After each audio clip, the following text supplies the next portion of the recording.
Et bonjour à tous, aujourd'hui on se retrouve pour regarder comment on va pouvoir décalquer notre patron de façon à préparer son projet de couture. Le décalcage du patron c'est vraiment la première étape et pour ça il va falloir votre patron. Alors pour faire ce tuto j'ai décidé de faire la version on va dire la moins simple quelque part qui consiste à avoir votre PDF imprimé en A4. Pourquoi c'est la moins simple je trouve? Parce que vous allez devoir reconstituer votre planche de patron avec toutes vos feuilles en A4 et alors que si vous aviez en effet un A0 vous n'auriez pas besoin de faire cette étape là. Donc pour ça, vous allez avoir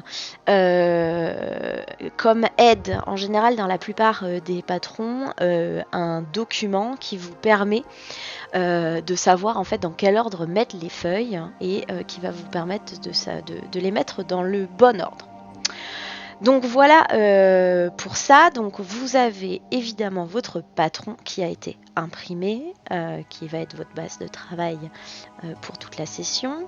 Vous allez avoir besoin de papier à patron, donc là pour le besoin de l'exercice, évidemment je ne suis pas venue avec le gros rouleau de papier, mais ce papier à patron c'est un papier qui est assez transparent pour vous permettre de décalquer sans être embêté, qui est assez fin et que vous allez trouver grosso modo dans toutes les merceries et qui va vous simplifier quand même pas mal la vie. Il existe en version blanche telle que vous la voyez ici, mais il existe aussi en version quadrillée pour ceux qui font du patronage surtout.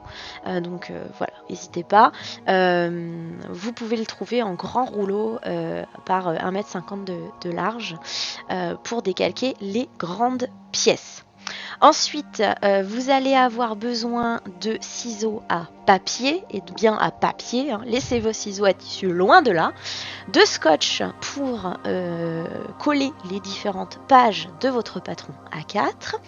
Vous allez avoir besoin d'un crayon à papier et d'un stylo pour noter vos patrons, ainsi qu'un set de règles. Donc là, vous avez des règles japonaises, qui sont des règles qui sont très très pratiques.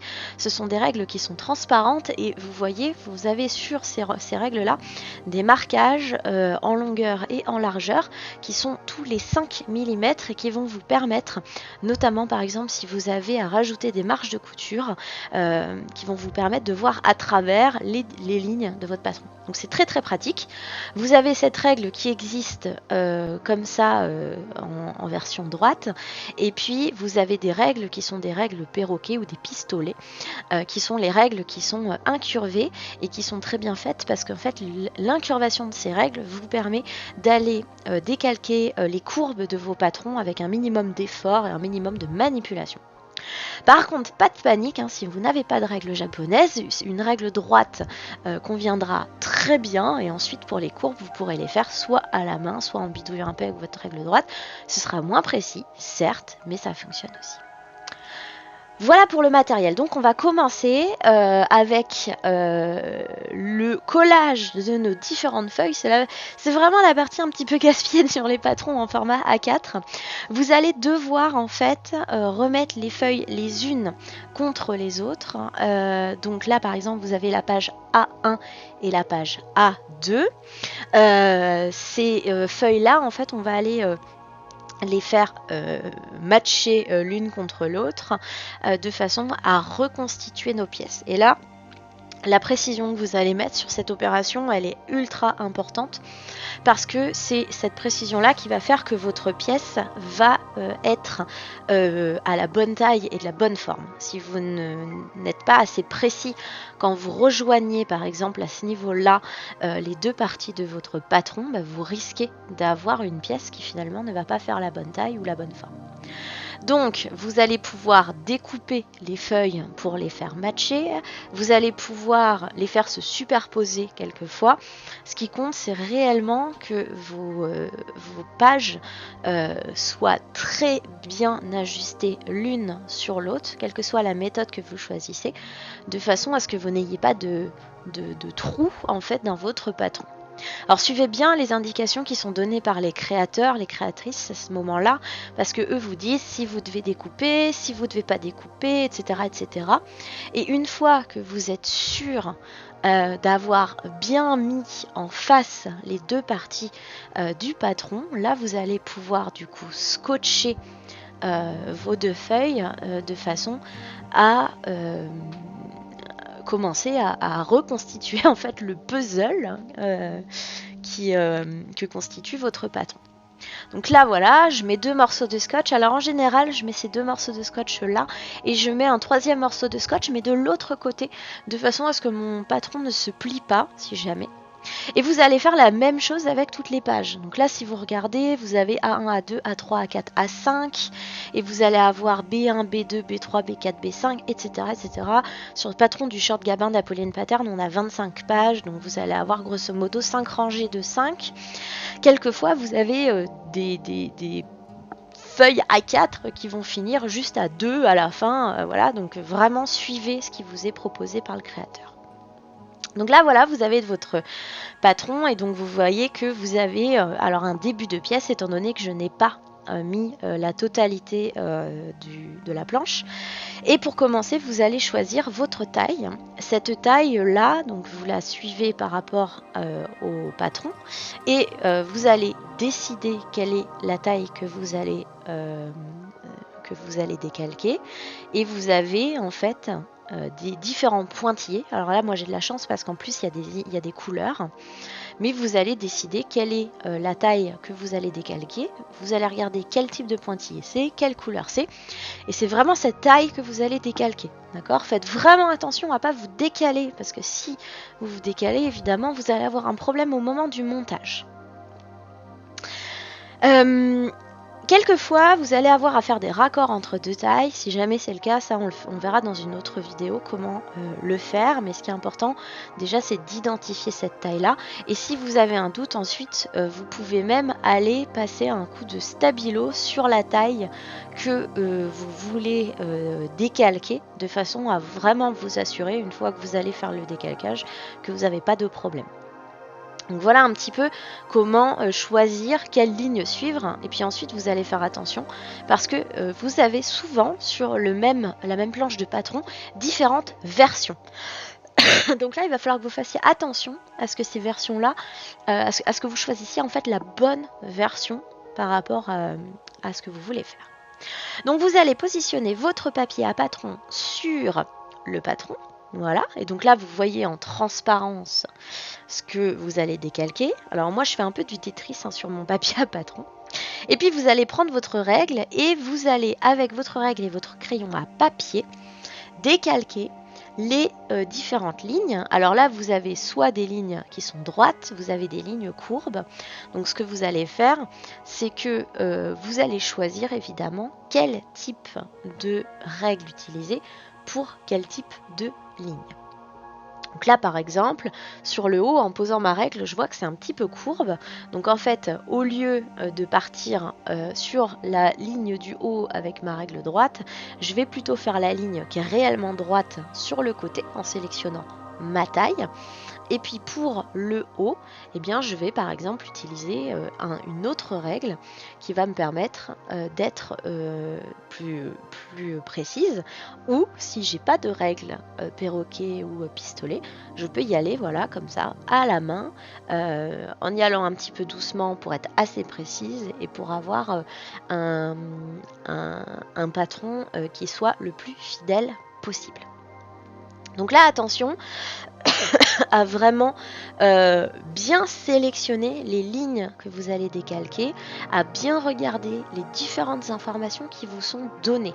Alors là, c'est pas simple sur ce que je vous montre parce que vous n'avez pas tout le patron, mais vous allez avoir des marquages qui sont très très très importants.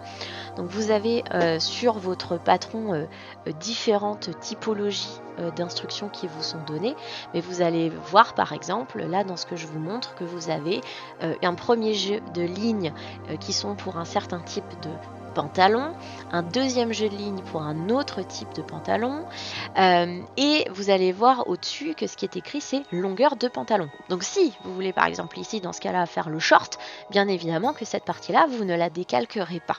D'accord?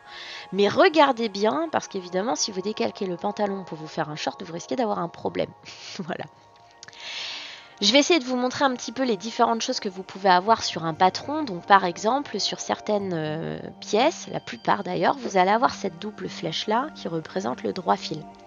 Cette double flèche-là, en fait, elle est très importante parce que c'est cette double flèche-là qui va vous permettre de savoir comment positionner votre pièce sur votre tissu. D'accord? Le droit fil, c'est un élément qui est fondamental en couture et qu'il ne faut vraiment pas sous-estimer. Donc à chaque fois que vous avez cette flèche-là, globalement, vous savez que vous allez la décalquer. D'accord? Vous allez avoir d'autres typologies de marquages qui peuvent apparaître sur le patron. Globalement, moi, mon conseil, c'est vraiment d'absolument tout décalquer à partir du moment où vous avez un doute, d'accord? Vous allez avoir quelquefois des crans, vous allez avoir des plis, vous allez avoir des indications, vous allez avoir peut-être des formes géométriques, vous allez avoir des explications. Si vous avez un doute, prenez ces indications-là. Là, par exemple, vous avez sur cette feuille-là un repère pour les poches, donc cette ligne noire là qui est horizontale. En fait, c'est une ligne qui traverse la totalité des lignes de taille. Et bien dans ce cas-là, en fait, ça, vous allez vous faire des petites marques sur votre ligne de taille au même endroit. Et puis en bas, vous voyez une autre ligne noire horizontale. Et là, il est écrit qu'il s'agit de la longueur short. Donc si vous voulez vous faire le short, vous savez que c'est ici que vous vous arrêtez.